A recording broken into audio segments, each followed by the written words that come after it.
Welcome to not వైద్యం. ఈరోజు మనం శరీరానికి మంచి బలాన్ని ఇచ్చి శరీరంలో ఉన్నటువంటి మలినాలను బయటకు పంపించి అదేవిధంగా కాన్స్టిపేషన్ అంటే మలబద్ధకాన్ని కూడా తగ్గించి రక్త వృద్ధిని చేసే ఒక అద్భుతమైనటువంటి సిరప్ తెలుసుకుందామండి. దీని పేరే మహాద్రాక్షారిష్ట. గుర్తుపెట్టుకోండి, మహాద్రాక్షారిష్ట. ఇది అన్ని రకాల ఆయుర్వేదిక్ షాపుల్లో అవైలబుల్గా ఉందండి.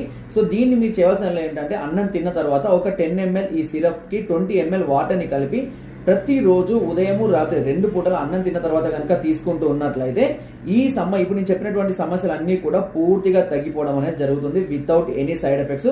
అంతేకాకుండా ఇది క్షయ లాంటి వ్యాధులను నిర్మూలించడంలో కూడా చాలా అద్భుతంగా పనిచేస్తుంది. ఓకే, సో ఫ్రెండ్స్, మీకు ఇలాంటి డౌట్స్ అంటే ఎలాంటి సమస్యలు ఉన్నా సరే నాకు కాల్ చేయండి. పై నెంబర్కి కాల్ చేస్తే మీ సమస్యలకు సరిపడే సలహాలు సూచనలు అందిస్తాను. అండ్ నా వీడియో కనుక మీకు నచ్చినట్లయితే ఒక లైక్ చేయండి, షేర్ చేయండి అండ్ సబ్స్క్రైబ్ చేయడం మాత్రం అస్సలు మర్చిపోవద్దు. Thank you.